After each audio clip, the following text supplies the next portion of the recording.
Am I the idiot for not wanting my fiancé to go to dinner with her boss? I'm basically at the point of breaking off my relationship with my fiancé because I'm so frustrated by this whole thing.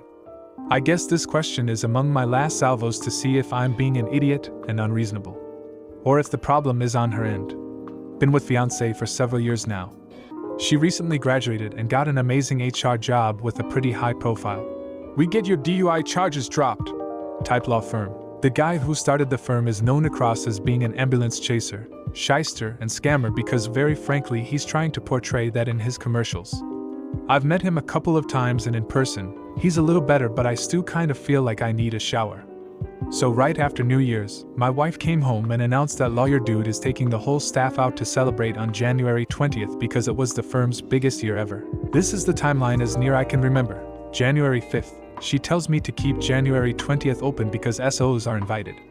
Cool, I can do that.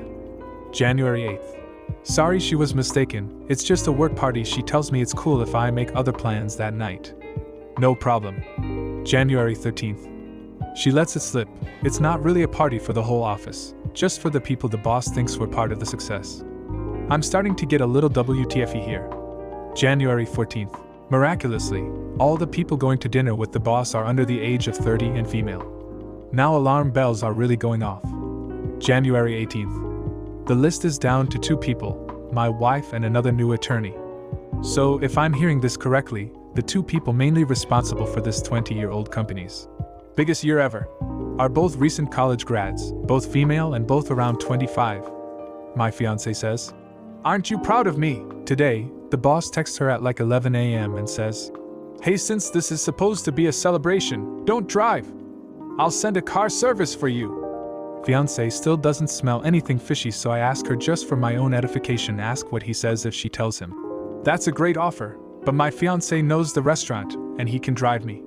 Boss replies back in seconds, "Sorry if I had to change restaurants at the last minute. I'll send the car." My fiancé looks at me, apparently without the screeching submarine klaxon and Klieg lights that are going off in my head, and says, "See, it's all cool, I'll just take the car service." I'm freaking the frick out. I told her that she can't go.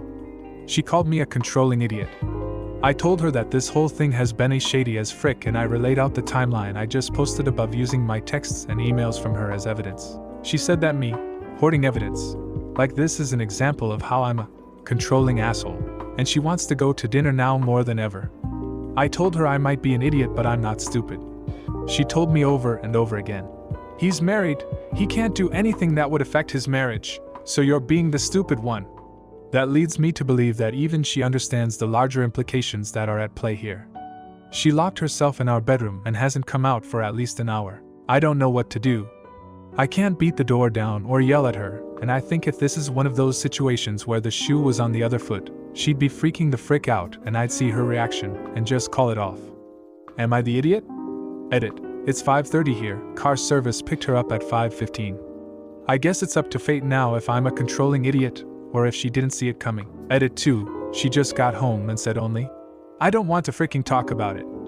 And she's back talking to who I assume is her sister.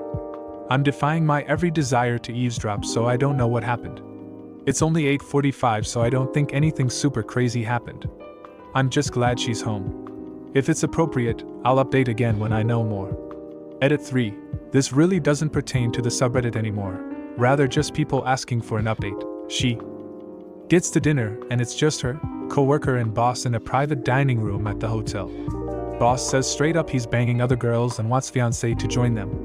Has understanding with his wife and says he can do amazing things for fiancé. Fiancé is pissed she didn't see this coming, but she's still pissed at me for being controlling. She's not happy at all and talking about breaking up. Sucks all around, but I'm relieved she's safe. Just giving her some space for a while. Now for comments before the update, not the idiot. For being weirded out and concerned for your fiancé's safety. Guy sounds like a sleazeball. However, you're the idiot for saying she can't go. That's controlling behavior, and she's a grown woman. You don't have the right to tell her what she can and cannot do. Don't blame you for being nervous, but there was a much better way to approach this. NTA. Your wife seems like she's just now realizing that the great job she thought she was doing was just her boss getting her in a position where he could frick her. This is a really shitty feeling. She thought she was doing amazing at her job, and now she has to deal with the fact that not only was it a lie, but that it took her by surprise. And part of her brain is whispering that you don't think she could possibly be smart/talented enough for any of this to happen. Be gentle with her. It's a pretty soul-sucking experience to find out someone you thought genuinely valued you was only around to use you. Update. Judgment was essentially, everyone sucks here, which I can accept because I should never have used the wording/phrase. You can't go to dinner with him. Even though the situation was drowning in more red flags than a commenter in May Day parade. Fair enough. She didn't speak to me all day Monday, and the last words I heard from her were Sunday night after she got home as she slammed the door to our bedroom saying, "You're still a controlling idiot, and we're breaking up." Her nuclear bomb is always saying, "We're breaking up," whenever she doesn't have the upper hand in an argument, so I didn't make much of it, and in reality I was just relieved that she was home and apparently nothing bad happened at the dinner. So like I said, Monday she didn't say a word to me.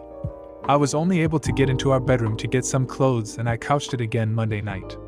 Whatever, she was pissed, she was embarrassed that she didn't see it coming, she was angry at me. I figured I'd give her some space. So I did. Tuesday morning I noticed she was getting ready for work. I couldn't keep my mouth shut anymore and I incredulously asked her if she was really going back to that freaking job. She said, "Why wouldn't I?" I told her because the freaking owner of the company had done a month-long manipulation to get her into a threesome with his other little side piece. She said that I was a freaking idiot. I was freaking flabbergasted. As she was stomping around the house putting her shoes on, putting on her makeup and whatnot, I told her that if she shows up to that office today and doesn't quit or follow up with the state bar, he is going to know that she's okay with what happened, at least on the surface. Even if she doesn't have sex with him, he knows that she has a really high tolerance for his bullshit, and he's going to keep working at her. I also told her that she has an MBA with a focus in HR. It shouldn't take a fricking and redneck auto mechanic to tell her this poop. I own a foreign specialty auto repair facility with my uncle. Her last words to me were, "Yes, freaking idiot, I am the professional. You aren't," and slammed the door. So Tuesday I had no idea what I was going to do. I knew in my heart I needed to end the relationship. Her situation with her boss notwithstanding, rather her method of fighting, name-calling, silent treatment are just not acceptable. But I still wasn't sure. She got home Tuesday and was clearly rattled by something. She was still silent, but a sad silent, not an angry silent, if that makes sense. She absolutely would not tell me what was wrong, but she didn't lock herself in the room this time. She just sat almost catatonic on the couch watching Big Bang Theory, which she hates. My assumption, she fricked him, her or both. She gave in to him. I have no proof of this, but after all the bullshit, after the quick change in her behavior, it's the only thing I can think happened. In my head and heart, we are broken up. It's now just a matter of separating our poop, figuring out what to do about the lease on our apartment, canceling the small amount of wedding planning we have done, and oh yeah, telling her. She may be feeling the same way and be done with me too, which honestly may make this easier for everyone. My heart goes out to her because I do care about her, and if she did have sex with her boss under his bullshit pretense, I imagine she feels like poop. But I tried to warn her. I saw it coming from a mile away. No, I didn't use the correct words in trying to warn her, and I take no pleasure in being right. But I did try. Thanks everyone. Edit. It's 3:31 p.m. She's home about 2.5 hours early. She said she wants to take a shower and talk after she's done. I really don't want to do another OP update, but I will update via edit here after we talk. Edit. Now about 5:30. This is locked, so I don't know if an edit gets seen or not. Figure I'll try since people seem invested in it. Obviously this is so much past whether I'm an idiot or not, and just into keeping people who wanted to know informed.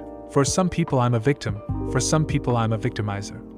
I asked for people's opinions, so I will try very hard to keep both in mind going forward. A sincere thank you for your input, good or bad.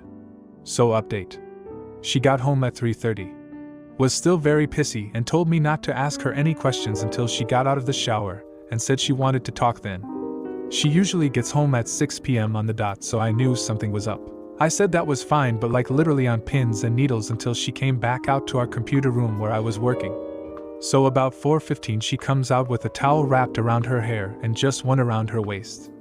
In my head I figured if she was really breaking up with me she wouldn't let me see her boobs, editorializing. Her nearly perfectly perky D-cup boobs. It wasn't a sexual gesture by any stretch, but it also was showing that she wasn't covering up around me.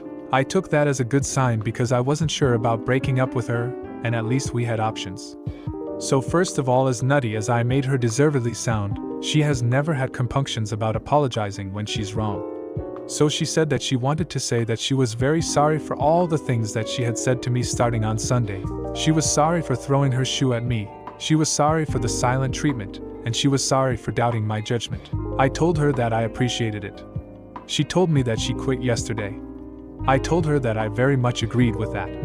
She said that yesterday she went into the office and the boss/owner was waiting for her in her office. This is important to mention. The law firm is an old converted historic house close to downtown. Most of the staff work in what used to be the main house. My fiancé's office was literally the outdoor shed/garage.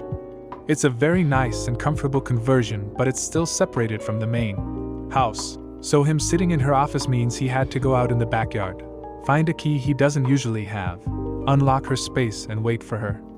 On the first day back from a holiday, he told her that he wanted to make sure there were no misunderstandings from the night prior and to make sure that all the doors weren't shut or some such nonsense.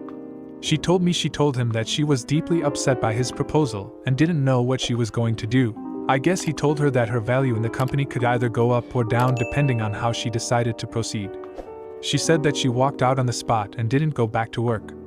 She spent the rest of the day with her sister trying to figure out what she was going to do. That was yesterday, and I guess she still doesn't know. I guess she spent all day today looking for other jobs and sitting in the employment office of her MBA office and talking with her advisor. I asked her why she just didn't tell me any of this yesterday, and why scream at me. She said she was sorry again, but she was a little shell-shocked that she faced serious sexual harassment in her first job out of the gate, and honestly didn't even know what she wanted to say to me. I told her that the silent treatment really hurt, and it allowed my imagination to run wild. I didn't tell her what I said here, in this OP. She again said she was sorry and the way she acted throughout the entire event wasn't fair. I told her that I really do love her, but I hadn't slept in 2 nights. I am exhausted and hurt, and don't know what to do, so I'm going to go stay at my uncle's house for at least a few nights, to sleep if nothing else. She said that was fine and she'd wait as long as I wanted her to. I told her that I think we need some sort of counseling so we learn how to better talk with each other. She agreed. So after that I packed up a bag and am now at my uncle's house. She did give me a bare-chested hug and kiss on the cheek on my way out the door, which was pretty nice, but right now I need some sleep. What I do know: 1. I want to stay with her. 2. I need to never use words like, "You can't go," ever again. 3. I really do love her. 4. We are fine for money without her working. I am co-owner of an auto repair business with my uncle and we have had a great few years. What I don't know, and didn't ask yet, at least: 1. What is she going to do about her boss? 2. How this affects her future employment. 3. That she will realize we are fine without her working and she takes her time and finds a good job with a good boss. Am I the idiot for not siding with the other wives? Background: I've been with my husband for 6 years total, married for 2. We have no children and do not plan to. My female 27, husband, male 32, has a group of guys that he's been friends with since elementary school.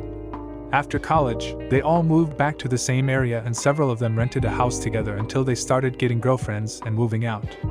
After they moved out, they still had guys' night nearly every Friday until COVID happened. They started back up a few months ago after restrictions in our area relaxed, and the majority of the guys started getting tested regularly because of their jobs. There is one single guy, let's call him B, left in the group, and they meet at his house and hang out in the carport to drink a few beers and just shoot the poop. I've never had a problem with my husband, W, going guys' night. He gets off work at 5 and is usually home no later than 8 every Friday. He never drives home drunk, and if he ever does have a few too many, I don't mind going to pick him up.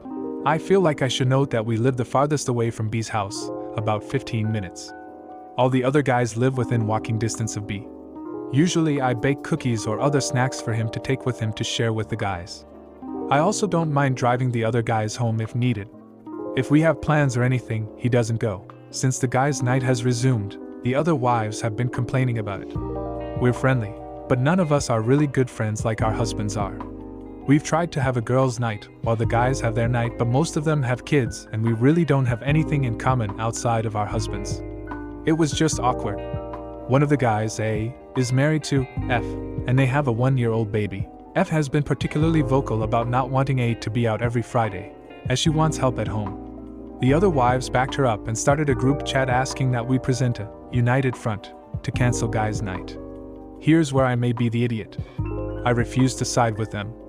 It gives me time to unwind after work, and it's become part of my routine. So when the other wives told their husbands that they didn't want guys' night to happen anymore, I told W that I didn't feel the same way and he should keep going. He enjoys it, and he should get to see his friends regularly. So after the confrontation, the other guys started with, "Why can't you be cool like W's wife?" Or, "She lets him go, she even makes us cookies and picks him up," etc. A apparently made the comment, "I wish I was still single like B, he can do whatever he wants and I miss that." All the other wives are pissed at me, saying if we had been a united front like they planned, guys' night would either be cancelled or a less frequent occurrence, once a month. So am I the idiot? Edit, some info to clear up some assumptions I'm seeing in the comments. All the wives work. I do not know if the moms get nights to themselves like the guys do. I do not know the details of their family dynamics. I do know all the wives have tried to have girls' night amongst ourselves and it didn't work because we have nothing in common. I'm pretty sure all the wives have other friends, but I do not know when/how often they do things outside of the home. I send cookies and treats because I make them for my blog, not just to make them for the guys. I did not respond to the original messages in the group chat. I found out that the wives confronted the guys via my husband. Edit 2, wow, I logged back in this morning and I was completely overwhelmed. This got way more attention than I was expecting. Thank you for the awards, I've never gotten Reddit awards before. I showed this to my husband over breakfast this morning and his initial response was, "So does this mean you're Reddit famous?" LOL, but we agreed to read through the comments together tonight and tried to come up with a solution to help ease some tension in his friend group. Thank you for all your input, and apologies if I don't respond to your messages/comments. I have a busy workday and like I said, I was completely overwhelmed by the response. Now for comments before the update, not the idiot. The wives are assholes. The other guys are assholes. But this is also coming after being together for 25 years. Back when we had little ones, I likely would have understood the wives' position more. Weekly might be a bit much. Why not every other week, or once a month as a compromise? Not the idiot. But I don't necessarily think the wives are being assholes either. Unless the ones with kids are getting a night off as well, I totally see where they're coming from and their husbands saying all that poop is just messed up. They're the real assholes here. Update. A lot has happened in the last 3 weeks, but I'm going to try to condense it to the character limit. After reading all the replies together, W and I decided it would be best for him to confront his friends, particularly A. He told them it wasn't cool to try to throw me under the bus with their wives and that their wives, especially the ones with kids, need and deserve time to themselves too. According to the guys, all the wives are getting time to themselves without the kids each week, with A's wife F getting the most time out of anyone. She works until 4, but doesn't pick up their baby until 7 every day. She has a workout class 3x/week and a standing girls' night every Wednesday where she doesn't come home until 10 to 11 p.m. A picks up the baby on Wednesdays. W and I held a brief, socially distanced get-together in our yard to clear the air. I confirmed what the guys had said about the wives getting time and the wives admitted that they do, whether it is manicures, gym time, book club, etc. That's when I found out about F's social schedule.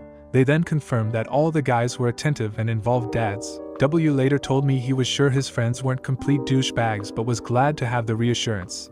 Then it erupted into a fight between A and F, with A saying he only gets 1 hour a week to himself since he gets off at 7 and is home by 8. F broke down and started screaming that it wasn't the time spent with his friends but his comments the following days. She then turned on me, literally pointed and screamed that it was my fault.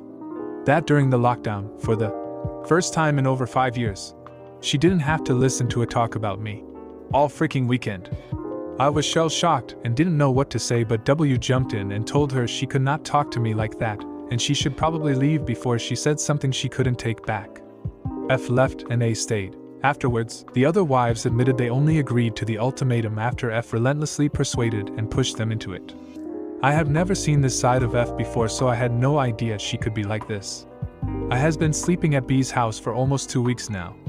He's still been picking up/spending time with the baby, but he doesn't sleep at his house. He says they're going to try therapy. And if that doesn't work, they'll probably separate. As much as I dislike the guy, I feel bad for him. Guy's night has resumed.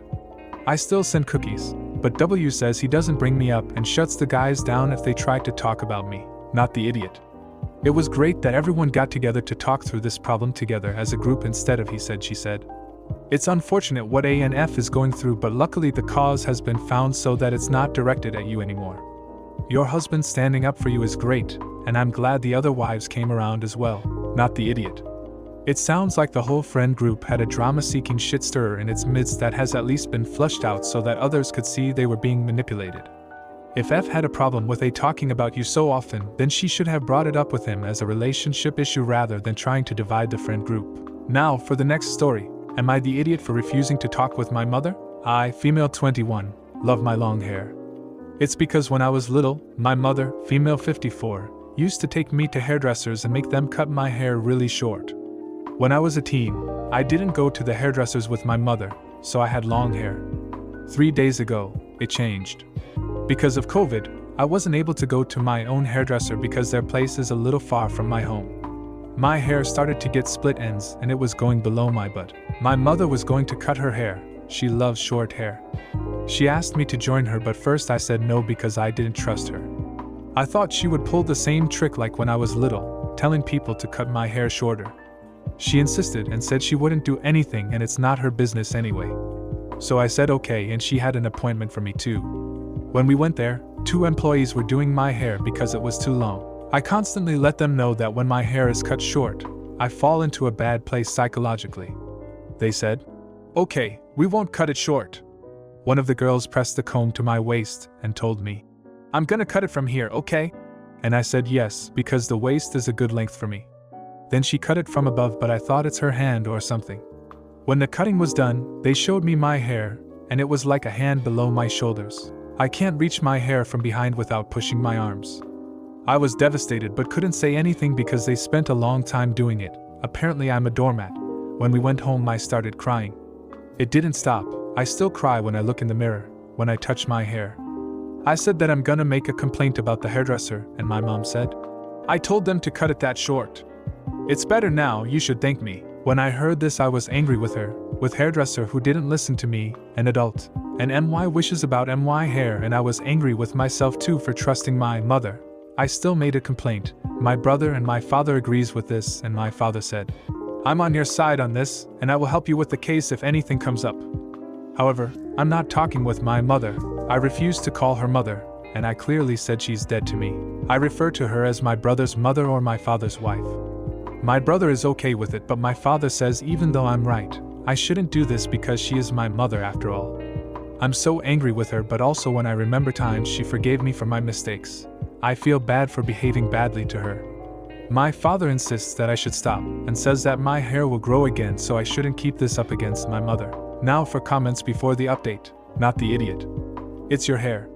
And what kind of salon gives someone a haircut based on what someone else asks for?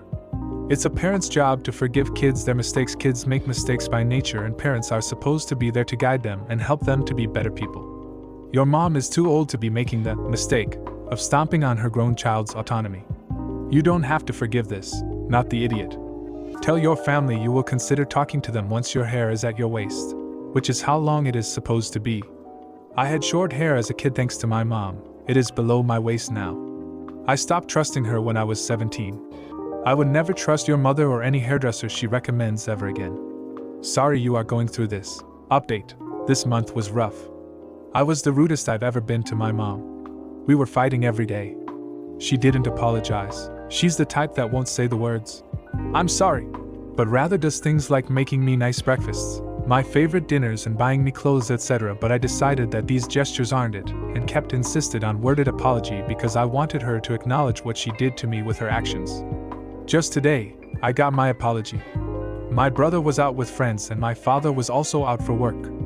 I said, "I just want an apology, it's simple. No one's here, so apologize to me and it will be okay." She teared up and said, "I'm sorry." So I teared up and asked, "What are you sorry for?" And she said, "I'm sorry for upsetting you by making people cut your hair." Then I accepted her apology. We hugged and cried a little. We're fight free until our next fight. After the crying session, she showed me some hair professionals' Insta accounts that give long hair tips, etc. I believe she understands the situation better now. I still won't be going to a hair salon with her, but okay, laughing face. For people who were worried about my mental health and my strong connection to my hair, unfortunately I couldn't find a psychologist who meets my needs. We're still searching, but sorry for no good news about this aspect. Also, the complaint I made isn't finalized yet. The organization kept pushing the date because there were national holidays around this time, but I still call them almost every day. I'm pretty sure the lady who answers the phone is pissed, but I'm determined. I will get my justice. My mom told me to drop the case because the hairdresser wasn't the owner, she was just an employee. My mom says, "She's just working there, don't make her lose her income." And I said, "Well, I will be graduating next year, and when I start working and do something wrong, people will report me. Things don't work like how it's in your mind." So, there's that. I also wanted to thank you for your kind messages, suggestions, and support. I would have been sold on dinner, but I remembered your comments, and I stood my ground. I still ate the food though, laughing face.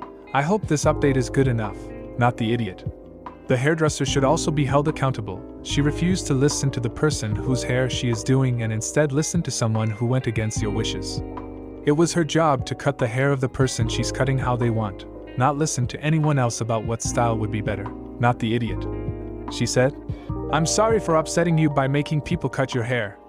That's not an apology. An apology would list her actions, acknowledge how it affected you in a sincere, caring manner. Something like, "I'm sorry I disregarded your wishes again and paid someone to deliberately violate your bodily autonomy." That's an apology. What she said was basically, "I'm sorry that you got upset because I decided that your wishes were less important than mine. Good luck, op." She's gaslighting you.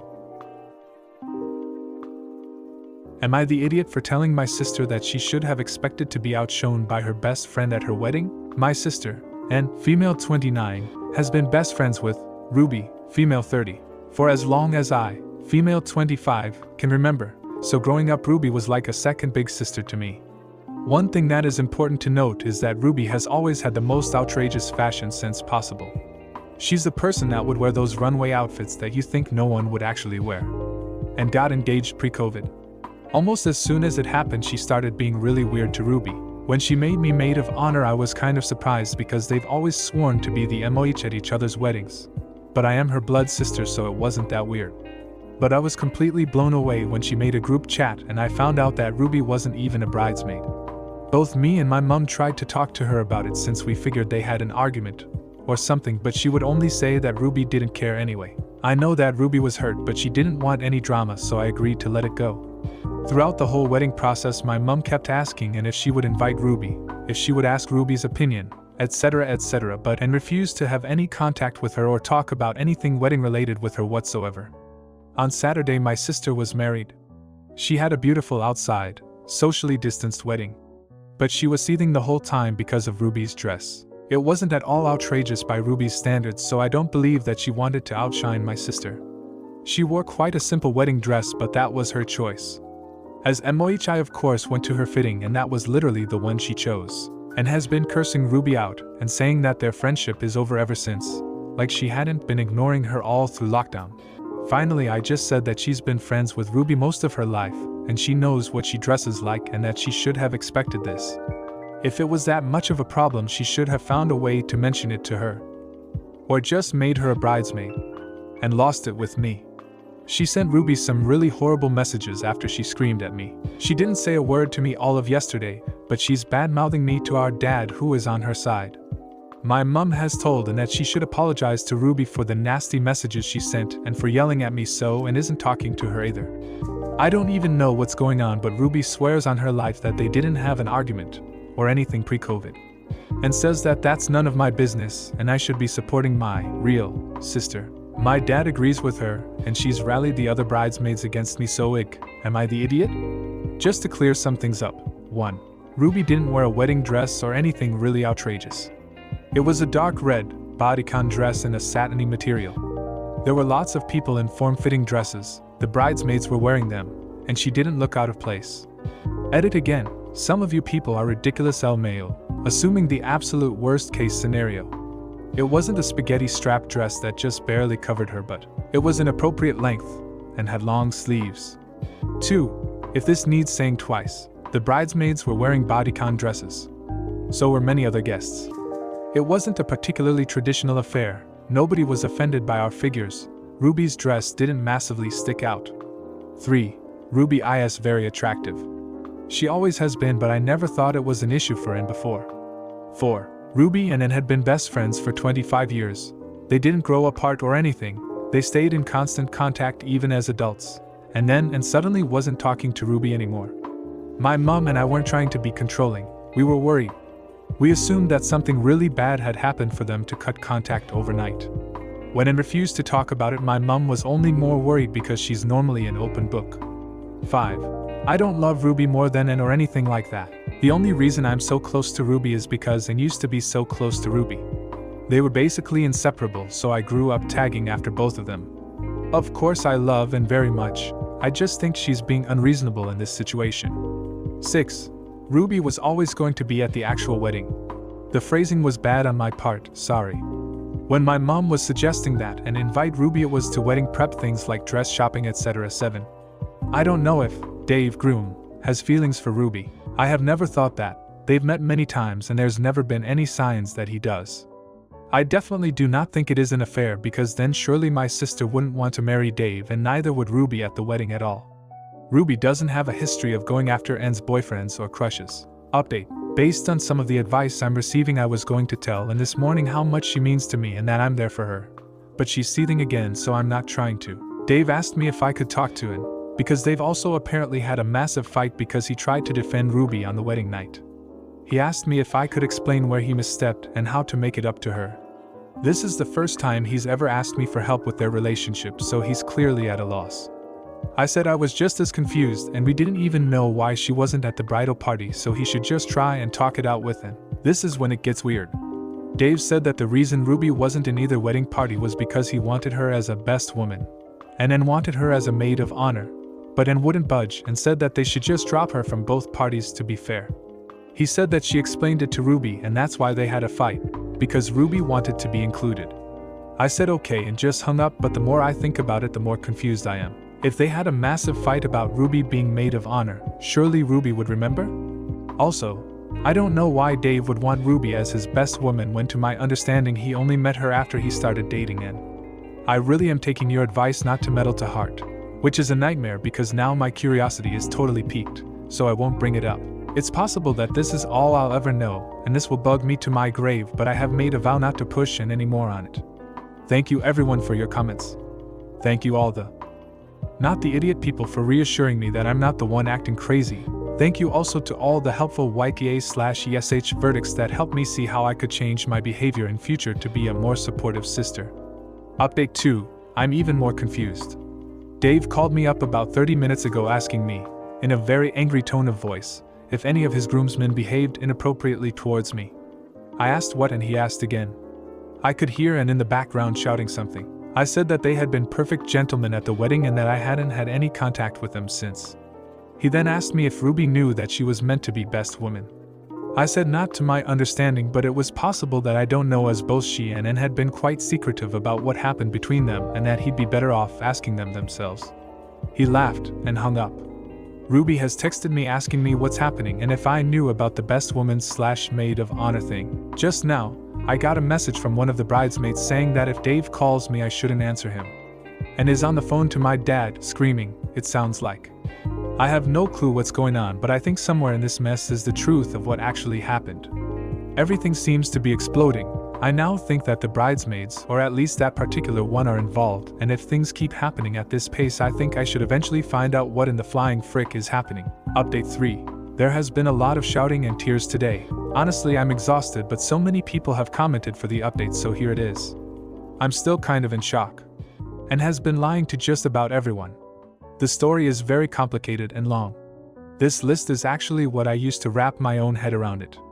It's all the facts I have in chronological order. 1.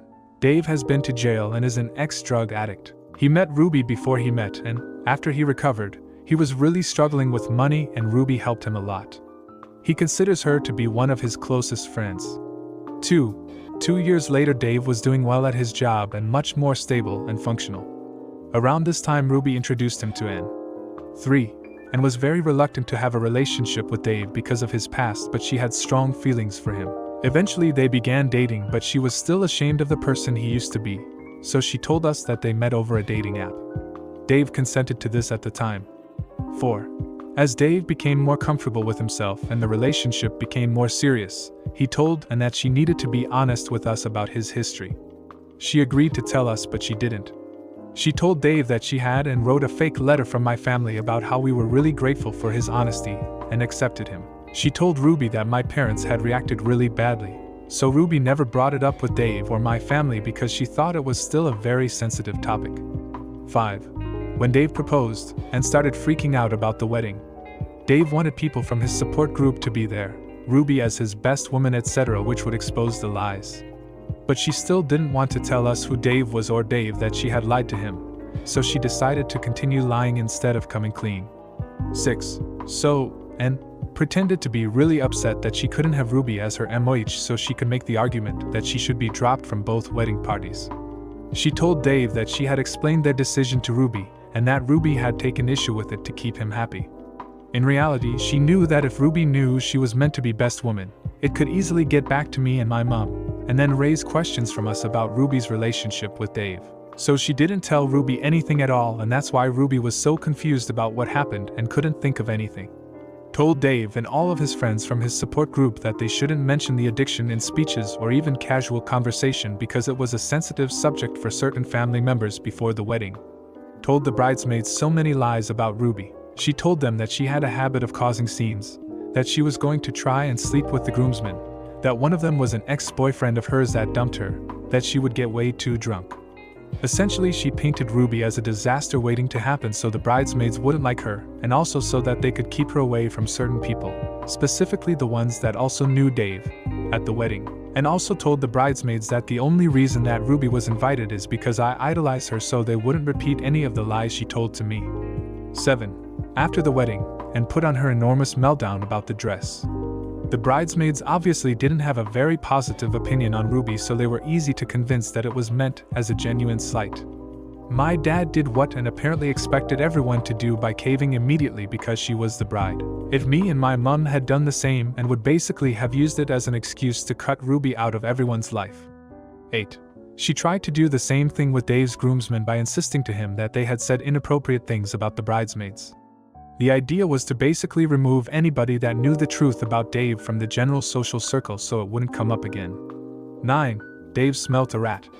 He asked what exactly the issue was with Ruby's dress and what exactly his friends had said, and panicked and accused him of not loving her, choosing his friends over her, etc., and it turned into a massive argument. Dave was mad and very suspicious, so he started calling people up trying to figure out what happened. 10. A couple of the bridesmaids said that and was telling the truth about the groomsmen. She asked/pressured them to, but most were kind of weirded out by the request, and I think they successfully got that across to Dave. He called me to ask if I knew what was going on, and told Dave that I was just like him, caring about Ruby more than her, and also that I wasn't there when it happened, but the timing of the story didn't match up, so Dave called me anyway.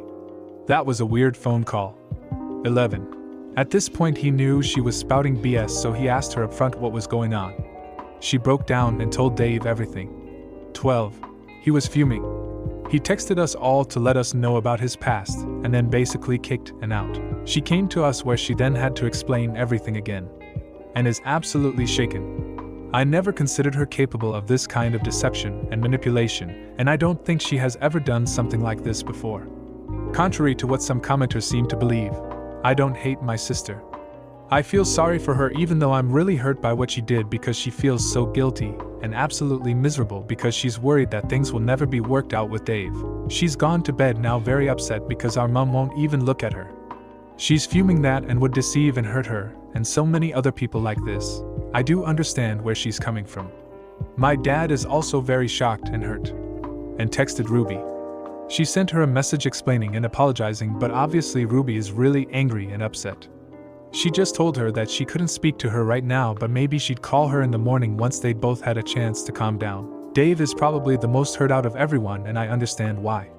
He wouldn't speak to Ann, but he did tell me that he really thought that he had our acceptance, and that the letter she had written to him had been his most treasured possession ever since he received it, and to find out that it was false was absolutely crushing.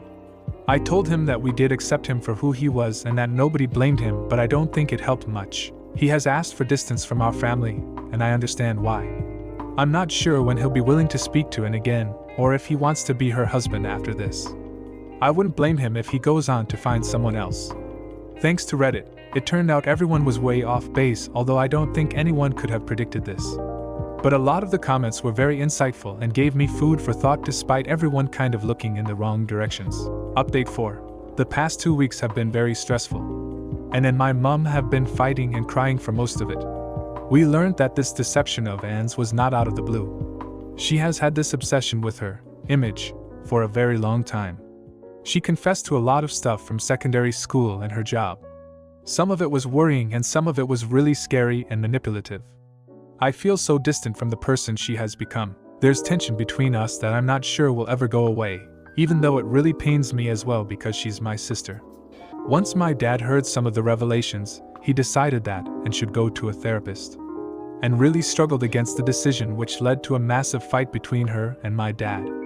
I've never seen my dad so angry, either has she, which is probably why she eventually agreed. The therapist is supposed to help and process her emotions after everything that has happened and also hopefully get to the root of her problem. A lot of the comments suggested that our family wasn't healthy in the way we interact with each other. I'm conflicted on this because on one hand me and my mum were right that something was very wrong, but then that doesn't mean that we didn't behave badly, if that makes sense. So I suggested family therapy. My parents are looking into it. Hopefully we can learn a bit more about boundaries and each other, and eventually move on from this. And has been talking a lot to Ruby. From the sounds of it, Ruby is still very upset, but I have been taking the advice not to meddle so much in their relationship and I am leaving them to it. Me and Ruby still speak a lot but not about it. Dave sent a message 2 days ago that I think has sadly resolved this very terrible situation. After learning that this is part of a pattern of behavior, he doesn't think that he wants to be in a marriage with Anne at all, as he feels that she hasn't only hurt him deeply but deceived him about the type of person she is. I know from Ruby that he is also seeking therapy and has confided in friends about what happened, so he has a strong support system around him. I'm not getting involved with him other than that, as I think he deserves distance from my family after everything, but knowing he's okay does make me feel a little better. And has taken this news badly. When she first got the message, I think she had a panic attack. She was breathing really quickly and shaking and crying. She knows that Dave learned about her past from Ruby and is absolutely furious with Ruby for telling him. She is just as preoccupied with the thought of being someone divorced as she is with the fact that Dave is leaving her. I really hope that the therapist helps her get better, and although I'm not taking it as hard as my mom, I do feel guilty for not noticing this sooner because she's just not well.